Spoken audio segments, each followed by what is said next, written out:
Because we can't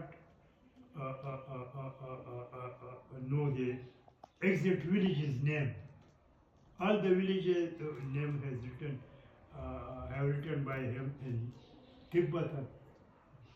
Only from reading and again, we came to know that where Manglapura, where Butkara, where Saidu and where is other places. Also they have done a very good work on in the last one, 16th century, while Islam was coming here, the Turks were coming here to conquer the area. And after that, he has written that in one village there are some people accepted Islam and to another corner accepted Buddhism. Very interesting book is that.